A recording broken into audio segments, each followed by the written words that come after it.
बिस्मिल्लाहिर्रहमानिर्रहीम। अस्सलाम वालेकुम स्टूडेंट्स। आज हम लोग अपना इकोनॉमिक्स पढ़ेंगे। इको 401 भाई आप सब लोगों को मुश्किल क्यों लगती है? इतने ज़्यादा बच्चे घबरा रहे होते हैं, हाय इतनी ज़्यादा मुश्किल है, ये हम लोग कैसे करेंगे? मैं आपको एक बात बताऊं, जब आप लोग इसको समझ लेते हैं ना तो इससे ज़्यादा आसान सब्जेक्ट और कोई है ही नहीं। आज जब आप ये एक लेक्चर सुनेंगे ना तो आप लोग मुझे कमेंट सेक्शन में बताइएगा कि इकोनॉमिक्स मुश्किल है या नहीं है। ठीक है, बिल्कुल भी मुश्किल नहीं है। अरे भाई क्यों? एक तो ये स्टूडेंट्स जो दूसरे होते हैं ना ये डरा देते हैं। मैं जब मैंने इकोनॉमिक्स पढ़ी थी ना, जब फर्स्ट सेमेस्टर में, तो मैं साथ पढ़ती भी थी और मैं अपने फेलोज को रोजाना शाम को गूगल मीट पे लेक्चर्स जो है ना सेशन करवा के मैं उनको वो पढ़ाती भी थी। तो बहुत सारे बच्चे ऐसे होते थे, वो मुझे कहते थे कि उस वक्त मेरा चैनल नहीं होता था, मुझे कहते थे कि आप चैनल बना के प्लीज वहां पे लेक्चर्स अपलोड कर दिया करें ताकि हम लोगों को जो चाहिए होते हैं बाद में तो तक हम लोग जो है ना आसानी से वहां से उसको ले सके। तो अभी भी जो है बहुत सारे बच्चे कह रहे थे इको 401 के प्लीज लेक्चर अपलोड कर दें, वो उससे डर लगता है कि हम लोग फेल हो जाएंगे, ये होगा। आप लोग बस सिर्फ आप लोगों को डराया गया है। इको 401 कोई मुश्किल नहीं है। I have got 96% marks in the eco 401, तो आप लोग भी ले सकते हैं। ठीक है, तो ये कोई हर किसी के दो दिमाग तो नहीं होते, सबका दिमाग बराबर होता है, बस आप लोगों का कंसेप्ट बिल्ड होना चाहिए। ओके, बाकी मैं आप लोगों को पहले ही बता दूं कि आज हम लोग लेसन नंबर 1 स्टार्ट कर रहे हैं। नियर है सेमेस्टर स्टार्ट हुआ है, तो आप लोग अभी से अपनी रूटीन बनाएं।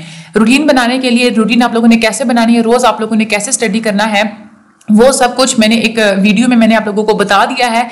वो वीडियो आप लोगों की जो है ना इस लेसन के लेक्चर के एंड पे मैं डिस्प्ले कर दूंगी फुल गाइडेंस के नाम से। वो वीडियो आप लोगों ने वो वीडियो फुल देखनी है, आप लोगों को पता चल जाएगा कि आप लोगों ने कैसे प्लान बनाना है अपनी स्टडी का। जस्ट दिन में आप लोगों ने 2 घंटे देने होते हैं उस प्लान के मुताबिक। ठीक है, आप लोग 4x4 GPA आसानी से आप लोग ले सकते हैं।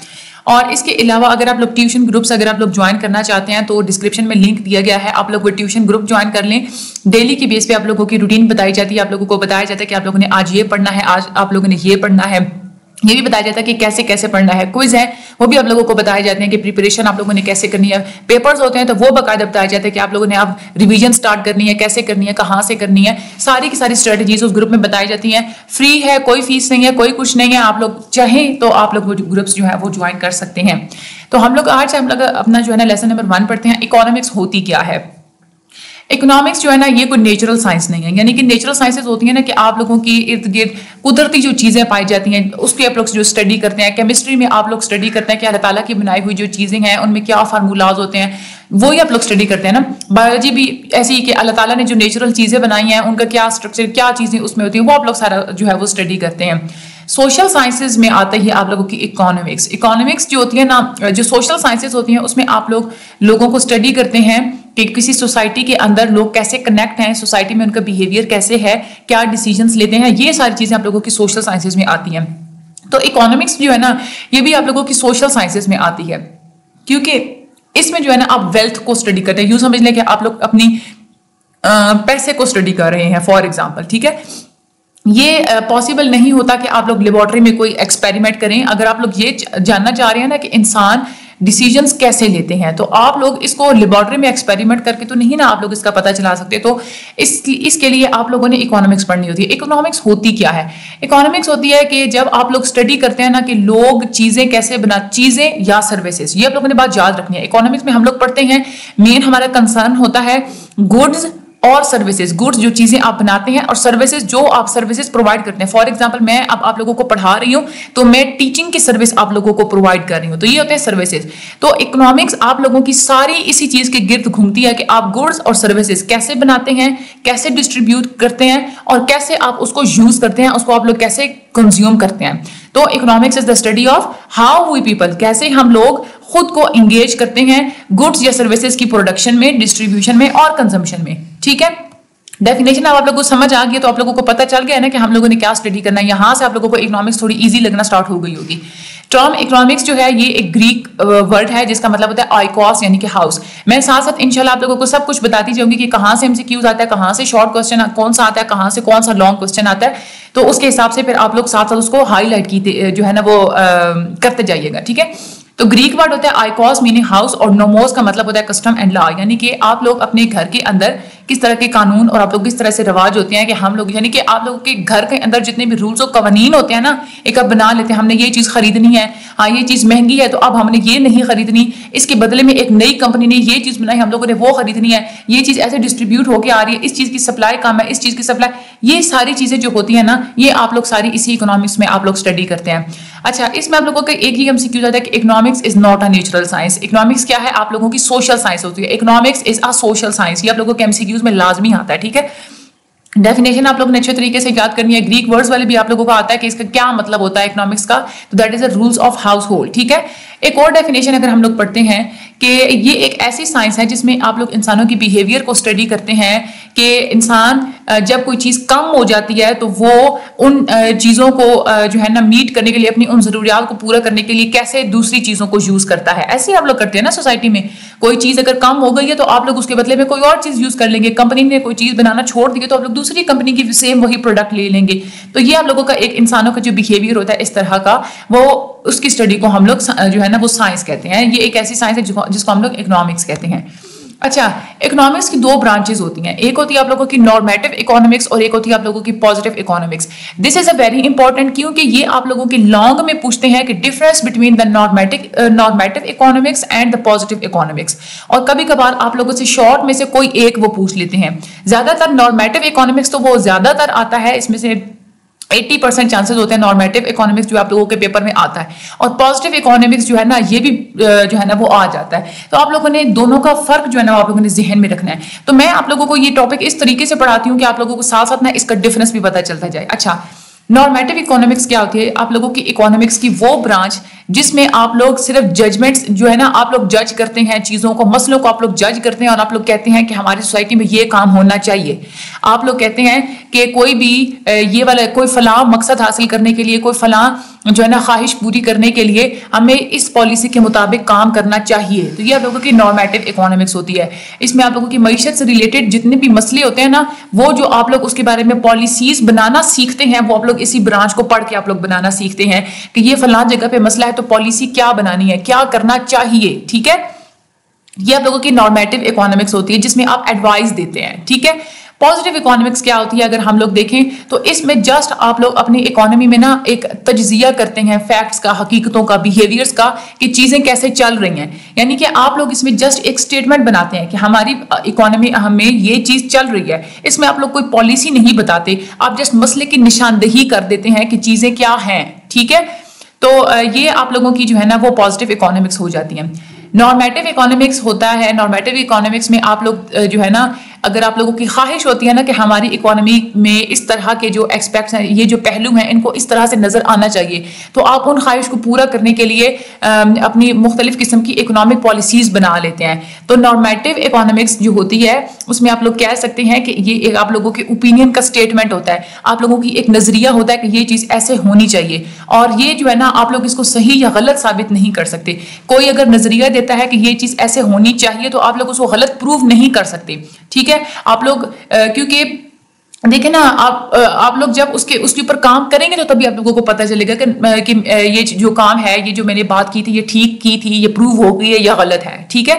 इसमें आप लोग सुजेस्ट करते हैं कि इकोनॉमिक प्रॉब्लम्स को सॉल्व करने के लिए हमें क्या करना चाहिए, अनएम्प्लॉयमेंट को कैसे करना चाहिए। अगर आप लोग कहते थे ना अनएम्प्लॉयमेंट को काम करना चाहिए, ठीक है, तो ये आप लोगों की नॉर्मेटिव इकोनॉमिक्स होती है। नॉर्मेटिव इकोनॉमिक्स होती है जो डिस्कस करती है व्हाट ऑट टू बी, ये आप लोगों के एमसीक्यूज में आता है, ठीक है। Normative economics discusses what ought to be, normative economics discuss करती है कि आपको क्या करना चाहिए, ठीक है। जो पॉजिटिव इकोनॉमिक्स होती है वो जस्ट आप लोग ना उसमें स्टेटमेंट दे देते हैं कि हाँ हमारी सोसाइटी में ये चीज है, ठीक है, और कोई इंसान उसको गलत या सही भी प्रूव कर सकता है, ठीक है। आप लोग उसमें बताते हैं कि हमारी इकोनॉमी ऐसे काम कर रही है। फॉर एग्जांपल अगर आप ये कहते हैं ना कि हमारी इकोनॉमी बेरोजगारी बढ़ रही है, ये आप लोग जस्ट एक मसले की तरफ निशानदेही कर रहे होते हैं, ठीक है। आप लोग ने ऑब्जर्व किया तो आप लोगों ने जस्ट बताया कि अनएम्प्लॉयमेंट हमारी इकोनॉमी में इंक्रीज हो रही है, तो कोई भी बंदा पूरी रिसर्च करके आपकी चीज को प्रूफ या डिसप्रूफ, इसको सही या गलत साबित कर सकता है। भाई नहीं भाई, कहाँ बेरोजगारी बढ़ रही है, मैंने पूरी रिसर्च की हुई है, ठीक है। तो नॉर्मेटिव इकोनॉमिक्स जो होती है ना, उसमें आप प्रूव नहीं कर सकते किसी को, डिसप्रूव भी नहीं कर सकते, क्योंकि उसमें ओपिनियन होता है। और पॉजिटिव इकोनॉमिक्स में आप अगले बंदे को प्रूव और डिसप्रूव भी कर सकते हैं। एक ये भी मेन हो गया डिफरेंस। पहला डिफरेंस था हमारे डेफिनेशन का, दूसरा डिफरेंस हो गया ये प्रूव और डिसप्रूव वाला, ठीक है। तीसरे डिफरेंस में आप लोगों ने एग्जाम्पल दे देनी है कि जैसे अनएम्प्लॉयमेंट शुड बी रिड्यूस्ड, या अनएम्प्लॉयमेंट हमें कम करनी चाहिए, ये तीसरा डिफरेंस हो गया। और इधर से जो है ना, इसके मुकाबले में यही डिफरेंस आएगा कि आप लोग इसकी एग्जाम्पल देंगे कि अनएम्प्लॉयमेंट हमारी इकोनॉमी में बढ़ती जा रही है। अच्छा, चौथा डिफरेंस ये होता है कि नॉर्मेटिव इकोनॉमिक्स डिस्कस करती है क्या करना चाहिए, और पॉजिटिव इकोनॉमिक्स सिर्फ आप लोगों को ये बताती है कि क्या है, यानी कि व्हाट इज, कि हमारी सोसाइटी में क्या इस वक्त चल रहा है, ठीक है। ये आप लोगों की जो है ना पॉजिटिव इकोनॉमिक्स होती है। तो जब आप लोगों के पेपर में डिफरेंस वाला क्वेश्चन आए तो आप लोगों ने उसको अटेम्प्ट कैसे करना है। फुल मार्क्स आप लोग डिफरेंस वाले क्वेश्चन में आसानी से ले सकते हैं। डिफरेंस वाला क्वेश्चन है, मैं तो दुआ कर रही हूँ कि कोई डिफरेंस वाला क्वेश्चन आए, क्योंकि उसमें आप लोगों के पास श्योरिटी होती है कि आप लोग इसमें से फुल मार्क्स अटेन कर सकते हैं। आपने क्या करना होता है, आप लोगों ने वहां एक टेबल बनाया करें, ठीक है। वहां पे अगर लॉन्ग क्वेश्चन है ना, तो उस टेबल में आप लोगों ने ऐसे ना 6 रोज बना लेनी है, ठीक है। 6 रो बनानी है, और ऊपर से जो है ना 2 उसके कॉलम्स आप लोगों ने बना लेने हैं। ऊपर आप लोगों ने एक साइड पे हेडिंग देनी है नॉर्मेटिव इकोनॉमिक्स, दूसरी साइड पे आप लोगों ने हेडिंग देनी है पॉजिटिव इकोनॉमिक्स। जो इधर नॉर्मेटिव इकोनॉमिक्स जो पहला ब्लॉक होगा उसमें आप लोगों ने उसकी डेफिनेशन लिख देनी है, उसके सामने आप लोगों ने पॉजिटिव इकोनॉमिक्स के नीचे पॉजिटिव इकोनॉमिक्स की डेफिनेशन लिख देनी है। नीचे वाले ब्लॉक पे आप लोगों ने ये प्रूव और डिसप्रूव वाली जो है ना ये बात, ये आप लोगों ने लिख देनी है आमने सामने, दोनों से जो रिलेटेड है ना। उससे तीसरी लाइन पे आप लोगों ने एग्जाम्पल दे देनी है। चौथी जो ब्लॉक्स हैं उनमें आप लोगों ने इकोनॉमिक्स ऑफ व्हाट इज वाले लिख देना है। पांचवें में आप लोगों ने अगेन ये जो हम लोग अभी नीचे एग्जाम्पल पढ़ेंगे ये आप लोगों ने दे देनी है। तो आप लोगों का इस तरह से 5 के 5 मार्क्स पक्के आ जाएंगे, ठीक है, क्योंकि आप लोगों ने हर पॉइंट में डिफरेंस बताया है, आप लोगों ने कंपैरिजन किया है। नॉर्मेटिव जो इकोनॉमिक थ्योरी होती है, इसमें सिर्फ आप यही नहीं कि आप डिस्क्राइब करते हैं चीज़ों को कि मनी की ग्रोथ से या आप लोग सप्लाई अगर बढ़ा रहे हैं तो उससे आप लोगों की महंगाई पे असरात पड़ते हैं, ये भी आप लोग डिस्क्राइब करते हैं। साथ साथ आप लोग पूरी इंस्ट्रक्शंस भी देते हैं कि ये वाली पॉलिसी हमें बनानी चाहिए, ठीक है। लेकिन जो पॉजिटिव इकोनॉमिक्स होगी ना, उसमें जस्ट आप यही बताते हैं कि मनी या सप्लाई जो है ना, यानी कि पैसे की अगर आप लोग ग्रोथ को बढ़ा देंगे, सप्लाई की अगर आप लोग सप्लाई अगर चीज़ों की अगर आप लोग बढ़ा देंगे तो उसका आप लोगों की इन्फ्लेशन यानी कि महंगाई के ऊपर असरात पड़ते हैं। लेकिन इसमें आप ये नहीं बताएंगे, ये इंस्ट्रक्शंस नहीं देंगे कि हमें कौन सी पॉलिसी जो है वो करनी चाहिए, ठीक है। समझ आ गई आप लोगों को। नॉर्मेटिव इकोनॉमी में जो है ना आप लोग ये कहेंगे कि इंटरेस्ट रेट जो है ना, इंटरेस्ट रेट यानी कि सूद की वजह से महंगाई पे असरात पड़ रहे हैं। साथ में साथ पूरी आप लोग जो है ना पॉलिसी बताएंगे कि इस पॉलिसी को हम लोग फॉलो करके ये हम लोग मसला हल कर सकते हैं। लेकिन जो आप लोगों की पॉजिटिव इकोनॉमिक्स होगी उसमें आप लोग जस्ट मसला बताएंगे कि जो सूद है उसकी वजह से चीजें खराब हो रही हैं, महंगाई बढ़ रही है, लेकिन आप लोग उसमें से गाइडेंस नहीं दे सकते कि हमें ये वाली पॉलिसी बनानी चाहिए। आगे ये कुछ टर्मिनोलॉजीज हैं वही जो हम लोग इकोनॉमिक्स में यूज करते हैं, वही का वर्ड वो हो गया। लोगों के लिए हम लोग यूज करते हैं फर्म्स जो होती हैं, ठीक है, कंपनीज वगैरह, वो हाउस होल्ड्स यानी कि हम लोग घरेलू जितने भी मामलात होते हैं उनको हम लोग हाउस होल्ड्स कहते हैं। और गवर्नमेंट गुड्स यानी कि चीजें, ऐसी चीजें, हर वो चीज जो आप लोग बेचने के लिए बनाते हैं ना उसको हम लोग गुड्स कहते हैं। सर्विसेज क्या होते हैं, आप जब कस्टमर को कुछ आप लोग जो है ना कस्टमर्स के लिए कुछ कर रहे होते हैं ना तो उसको हम लोग सर्विस कहते हैं, जिसमें आप लोग गुड्स को आप लोगों ने प्रोड्यूस नहीं करना होता, वो तो गुड्स में आ जाती है ना। आप लोग गुड्स को नहीं प्रोड्यूस कर रहे होते। फॉर एग्जाम्पल अगर आप लोग चीजें बनी बनाई चीजें अगर आप लोग बेच रहे हैं ना तो वो सर्विस होगी, ठीक है।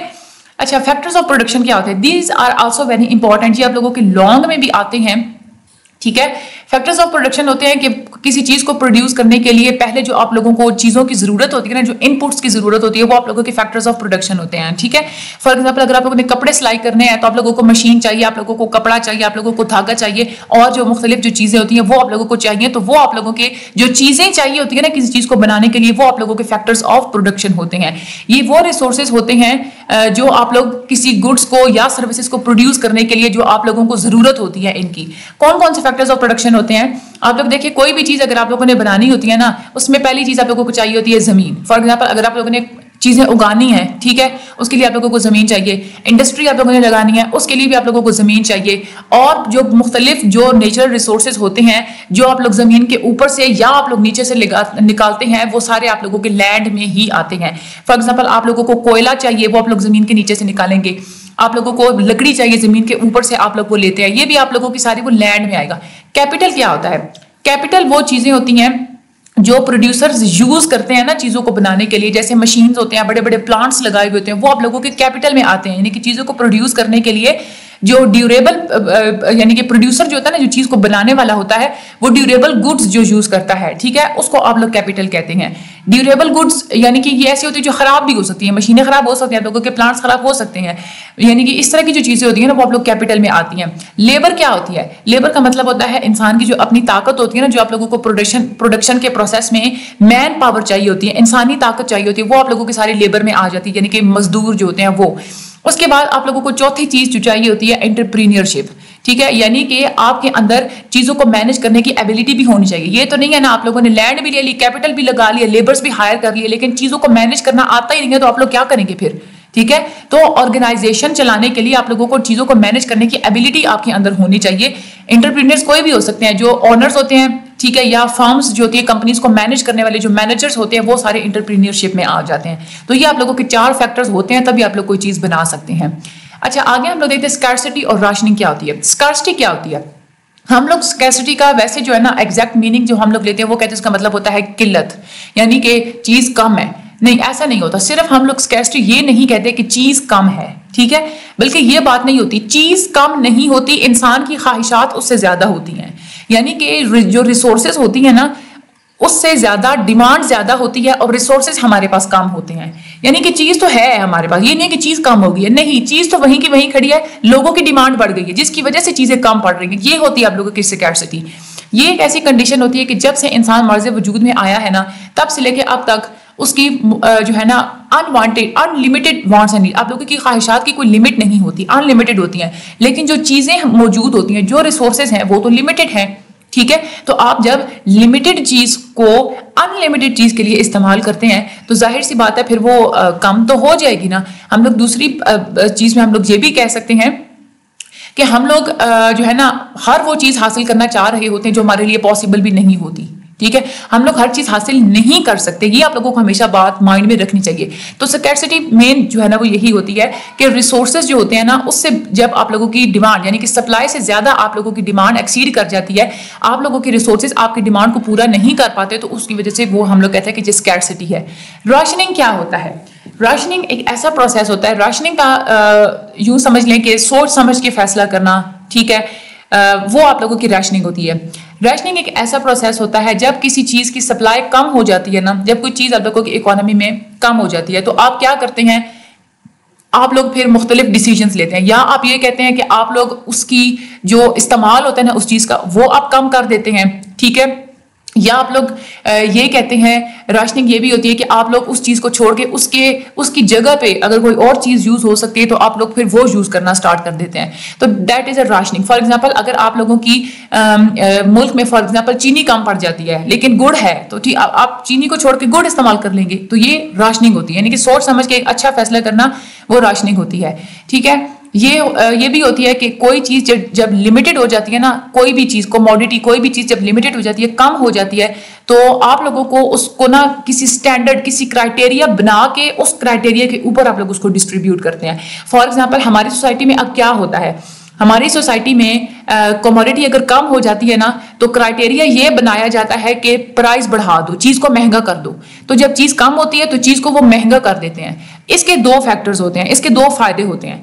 एक तो ये होता है कि लोग अब महंगी चीज को ज्यादा अफोर्ड नहीं कर पाते तो कम लोग उस चीज को लेते हैं, ठीक है, वो खुद ब खुद चीजें लोग जो है ना उस चीज को छोड़ के दूसरी चीजें लेना स्टार्ट कर देते हैं। एक तो ये आप लोगों का मसला हल होगा कि लोगों की डिमांड भी कम हो जाती है, ठीक है।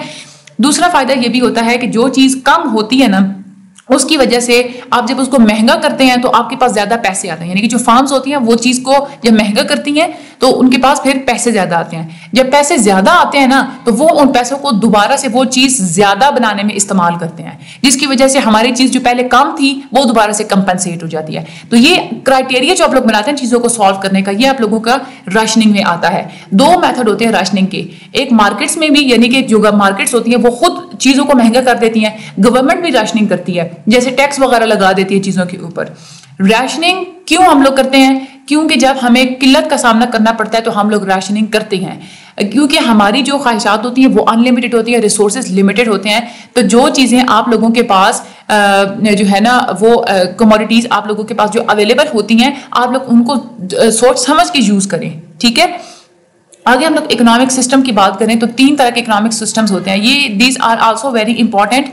ये आप लोगों से जो है ना वो पूछ लेते हैं कि कमांड और प्लान्ड इकोनॉमी क्या होती है और फ्री मार्केट इकोनॉमी क्या होती है, या वो आप लोगों से इस्लामिक और इकोनॉमिक और ये फ्री मार्केट इसका पूछ लेंगे। ये आप लोगों के लॉन्ग में क्वेश्चन आता है इसमें से, ये आप लोगों ने अच्छे तरीके से समझना है। और ये Pakistan is a mixed economy, ये आप लोगों के शॉर्ट में हमेशा ज्यादातर क्वेश्चन आ रहा होता है। अच्छा, आप लोग बात करते हैं इकोनॉमिक सिस्टम्स जो होते हैं हमारे यहाँ, मईशत के जो सिस्टम्स होते हैं, मईशत को चलाने के लिए कितने होते हैं। सबसे पहला एक होता है सिस्टम डिक्टेटरशिप, ठीक है। पूरी दुनिया में की हम लोग बात करें, डिक्टेटरशिप एक ऐसा सिस्टम होता है जिसमें मईशत से रिलेटेड जितने भी डिसीजंस होते हैं कि चीजें कौन बनाएगा, क्या चीजें बनाएगा, कहाँ चीजें जाएंगी, कितने की बिकेंगी, ये सारी चीजें एक डिक्टेटर बनाता है। जो वहां पे जो हाकिम होता है ना, ठीक है, यूं समझ ले कि जो बादशाह होते हैं ना वो ये वाला करते हैं ये काम, ठीक है। कोई एक इंसान भी हो सकता है या बादशाह किसी ग्रुप बना देता है कुछ लोगों का जिनका काम यही होता है कि वो ये सारे डिसीजंस लेते हैं इकोनॉमी से रिलेटेड, तो ये होती है डिक्टेटरशिप। दूसरी जो इकोनॉमिक सिस्टम होता है वो आप लोगों का होता है प्लान्ड या कमांड इकोनॉमी, यानी कमांड इकोनॉमी को आप लोग प्लान्ड इकोनॉमी भी कहते हैं। इसमें जितनी भी प्लानिंग करना, जितने भी कमांड्स देना मईशत के बारे में, ये कौन करता है, ये आप लोगों की गवर्नमेंट करती है। यानी कि आप लोगों की गवर्नमेंट फैसला करती है कि चीजें कैसे बनेंगी, क्या क्या चीजें बनेगी, किन लोगों के लिए बनेगी, यानी कि मईशत से रिलेटेड जितने भी फैसले होते हैं वो आप लोगों की गवर्नमेंट करती है।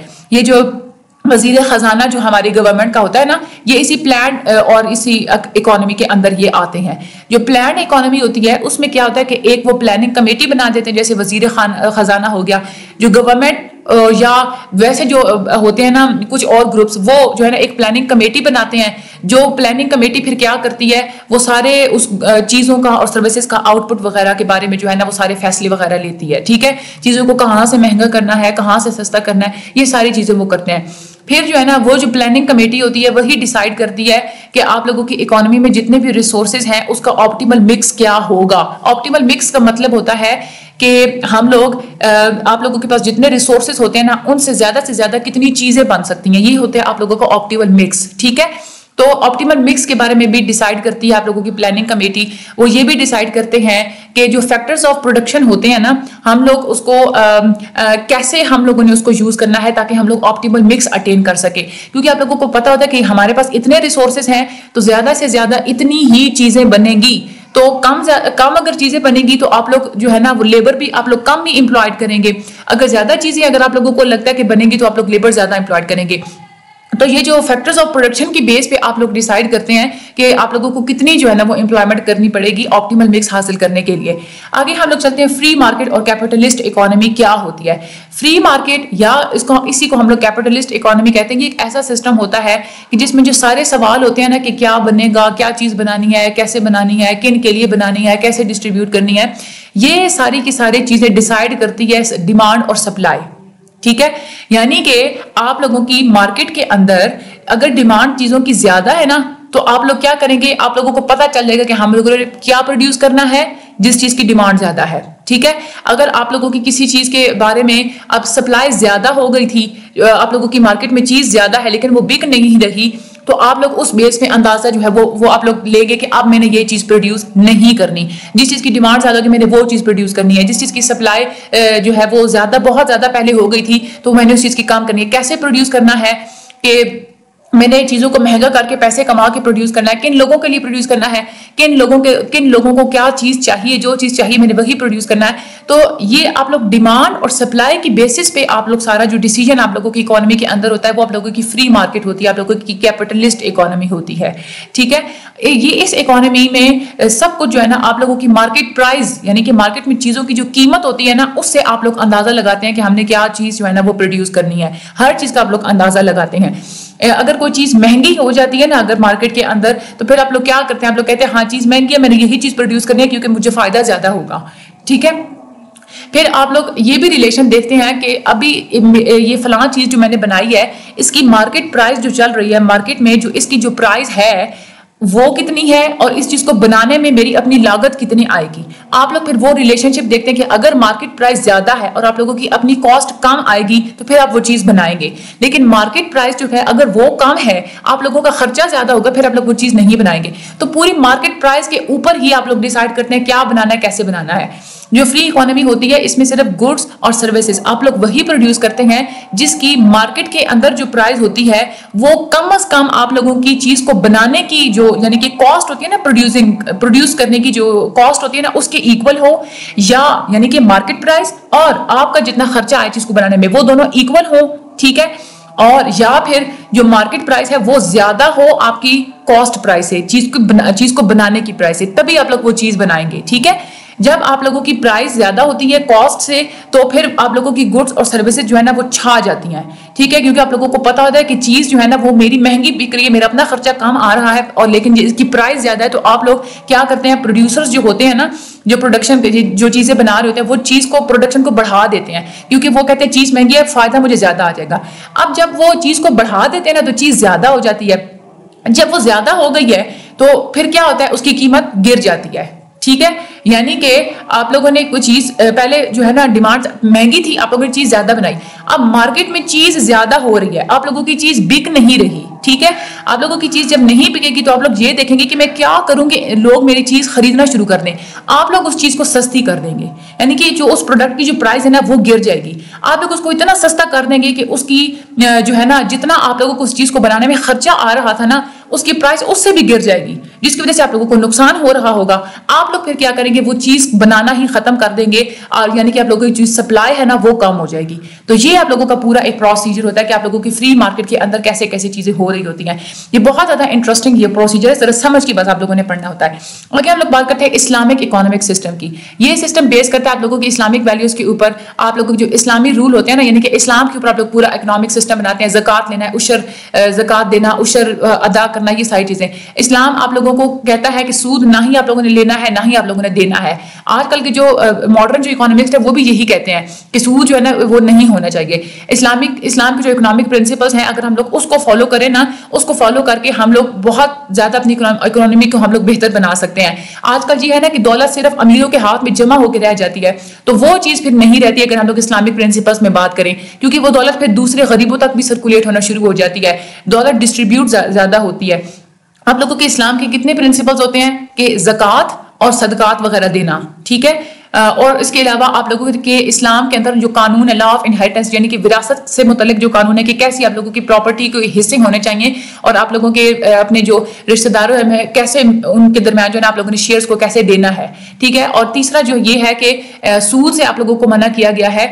ये इसका एक फायदा होता है कि आप लोगों की जो दौलत होती है कुछ हाथों में जमा नहीं होती, और यहीं से आप लोगों की जो कैपिटलिज्म की जो रूट्स होती है, यानी कि जो अमीर होते हैं वो अमीर से अमीर तक होते चले जा रहे होते हैं, और गरीबों को नुकसान होता है, उसकी फिर जड़ जो है ना इस तरीके से खत्म होती है। पाकिस्तान के अगर हम लोग केस की बात करें तो ये एक मिक्स इकोनॉमी है, इसमें जो रिसोर्सेज हैं ये गवर्नमेंट भी डिसाइड करती है और लोग खुद भी डिसाइड करते हैं। हमारे यहाँ क्या होता है कि कुछ रिसोर्सेज गवर्नमेंट कंट्रोल करती है, कुछ जो है ना वो पब्लिक कंट्रोल करती है। ऑप्टिमल मिक्स जो हमारे रिसोर्सेज का होता है कि कितने रिसोर्सेज हम लोगों ने बनाने हैं, कितनी हम लोगों ने चीजें बनानी है, वो सब कुछ हम लोग हमारे यहाँ डिसाइड होता है प्राइस मैकेनिज्म के ऊपर, ठीक है।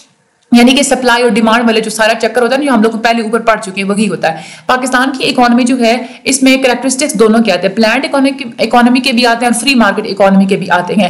लोग अपने डिसीजंस खुद बनाते हैं, फ्री होते हैं, ठीक है। वो अपनी प्रॉपर्टीज जितनी चाहे वो अपनी दौलत बना लें, गवर्नमेंट उनको मना नहीं करती। लेकिन ये है कि गवर्नमेंट जो है ना वो डिफेंस यानी कि तहफ़्फ़ुज़ के ऊपर फिर वो कंट्रोल रखती है कि उनके तहफ़्फ़ुज़ का भी फिर ख्याल रखना पड़ता है। अगर आगे हम लोग बात करें, सर्कुलर फ्लो होता है हमारे यहाँ गुड्स एंड इनकम का। ये बहुत ही आसान सा कंसेप्ट है। देखिए हमारे यहाँ सोसाइटी में दो जो है ना सेक्टर होते हैं, ठीक है।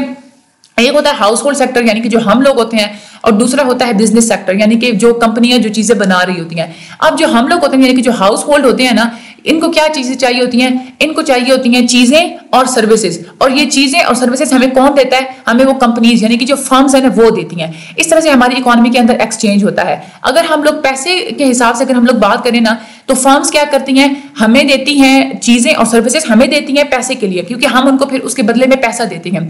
फर्म्स की जो डिमांड होती है, डिमांड यानी कि फर्म्स जो होती है ना, अब उनको फैक्टर्स ऑफ प्रोडक्शन भी चाहिए होते हैं। For example factors of production में हम लोगों ने लेबर भी पढ़ा था, उनको अब मजदूर चाहिए। वो मजदूर कहाँ से लेंगे, हमारा जो हाउस होल्ड सेक्टर होता है, यानी कि हम लोग जो इंसान होते हैं, जो आबादी जो हमारी पब्लिक होती है ना, उन्हीं में से लोग वहां पे जाके मजदूरी करते हैं ना। तो यानी कि जो हाउस होल्ड है उनको फैक्टर्स ऑफ प्रोडक्शन देते हैं, तो वो फैक्टर्स ऑफ प्रोडक्शन के बदले में क्या देते हैं, आप लोगों को मजदूरी देते हैं, आप लोगों को पैसा देते हैं। इस तरीके से सर्कुलर फ्लो में होती है, यानी कि आप फर्म्स को पहले लेबर दे रहे हैं, फर्म्स आपको पैसा दे रही है, फिर आप आप लोग वही पैसा फर्म्स को देते हैं चीजें खरीदने के लिए। वो फर्म्स क्या है, तो वो आप लोगों को चीज देती है और आप लोग जो है ना वो मतलब ये पूरी जो है ना वो गोल दायरे में ये चीजें जो है ना वो सारी की सारी घूमती रहती हैं। आगे ये माइक्रो और macro economics, this is also very important जी। आप लोगों का डिफरेंस आता है पेपर में और कभी कभार एक इसमें से कोई पूछ लेते हैं। माइक्रो इकोनॉमिक्स क्या होती है, आप लोगों की ब्रांच की वो इकोनॉमिक्स जिसमें आप लोग इकोनॉमी के छोटे छोटे पार्ट्स को डिस्कस करते हैं। इकोनॉमी में क्या आती है, आप लोगों की मार्केट्स, आप लोगों की मंडियां, उनकी जो कीमतें आप लोग डिस्कस करते हैं। इंडस्ट्रीज, कंपनीज जो हैं वो डिस्कस करते हैं कैसे चीजों को प्रोड्यूस करती हैं। आप लोगों की डिमांड कितनी है, आप लोगों की सप्लाई कितनी है, यानी कि जो आप लोगों की पूरी मईशत के जो छोटे छोटे हिस्से होते हैं ना, इसको माइक्रो इकोनॉमिक्स में आप लोग पढ़ते हैं। माइक्रो का मतलब होता है छोटा। इसको हम लोग ऐसे भी देख सकते हैं कि जो माइक्रो इकोनॉमी है ना, ये एक दरख्त होता है हमारी पूरी मईशत का, एक दरख्त है सिर्फ। लेकिन जो मैक्रो इकोनॉमिक्स है ना वो पूरा जंगल है, और माइक्रो इकोनॉमिक्स जो है ना वो उस मैक्रो इकोनॉमिक्स के अंदर के जंगल में लगा हुआ एक दरख्त है। माइक्रो इकोनॉमिक्स ऐसी ब्रांच होती है जिसमें आप लोग स्टडी करते हैं कि लोग, इंसान को, इंडिविजुअल्स या हाउस होल्ड्स या जो फर्म्स है, जो कंपनीज हैं, ये लिमिटेड रिसोर्सेज यानी कि जो रिसोर्सेज कम होते हैं उनको इस्तेमाल करने के डिसीजंस कैसे बनाती है।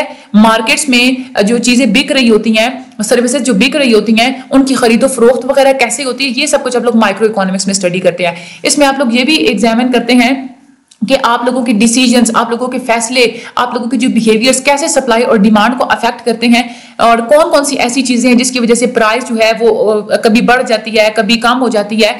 और ये सारी जो चीजें होती हैं ना, और आप लोगों की प्राइस जो है वो कैसे आप लोगों की सप्लाई और डिमांड के ऊपर जो है वो अफेक्ट करती है, ये सारी आप लोग माइक्रो इकोनॉमिक्स में पढ़ेंगे। ये अभी हम लोग आगे वाले जो हमारे चैप्टर्स है ना, इसमें हम लोगों ने सारी पहले माइक्रो इकोनॉमिक्स पढ़ेंगे और आधी जो बुक है वो मैक्रो इकोनॉमिक्स वाली है। मैक्रो इकोनॉमिक्स क्या होती है, ये आप लोगों की ब्रांच, इकोनॉमिक्स की वो ब्रांच होती है जिसमें आप लोग पूरी की पूरी इकोनॉमी को स्टडी करते हैं। यानी कि कंट्री लेवल पे हमारी पूरी एग्रीगेट प्रोडक्शन, हमारे पूरी कंट्री में इतनी प्रोडक्शन हुई है, हमारी पूरी कंट्री में जो बेरोजगारी कितनी है, महंगाई कितनी है, बिजनेस साइकिल्स जो है ना वो कितनी है, ये सारे आप लोग मैक्रो इकोनॉमिक्स में स्टडी करते हैं। इसको हम लोग ऐसे भी सोच सकते हैं कि ये पूरी इकोनॉमी का जो जंगल होता है उसकी ये एक स्टडी होती है। इसमें आप लोग ये देखते हैं कि टोटल मईशत से रिलेटेड जितने कितने काम हुए हैं, कौन कौन से मईशत से रिलेटेड जो है ना वो कौन कौन से इशू हैं, हमारी मईशत ग्रो क्यों नहीं कर रही, क्या मसले हैं, महंगाई हो गई, वो आप लोग इसमें स्टडी करते हैं, क्यों हुई है, कैसे हुई है, अनएम्प्लॉयमेंट, बेरोजगारी कैसी हुई है। और इन इश्यूज को सॉल्व करने के लिए नेशनल इकोनॉमिक पॉलिसीज जो होती हैं, ये सारी जो है ना आप लोग इनके साथ डील करते हैं मैक्रो इकोनॉमिक्स में। और गवर्नमेंट ने जो काम किए हैं, जैसे उन्होंने टैक्स बढ़ा दिए हैं या कम कर दिए हैं, उसका क्या असरात हुए हैं, ये भी आप लोग सारी की सारी मैक्रो इकोनॉमिक्स में स्टडी करते हैं। तो चाहे माइक्रो को चाहे मैक्रो को बहुत ज्यादा इंटरेस्टिंग है। मेरे चैनल को सब्सक्राइब और लाइक शेयर जरूर कर दीजिएगा। मुझे अपनी दुआ में हमेशा याद रखिएगा। और 2 दफा आप लोगों ने जो है ना आप इन हैंडआउट्स को आप लोगों ने रीड आउट कर लेना है। अल्लाह ताला आप सब लोगों का हामी और नासिर हो। आमीन सुम्मा आमीन। Thank you so much and Allah Hafiz.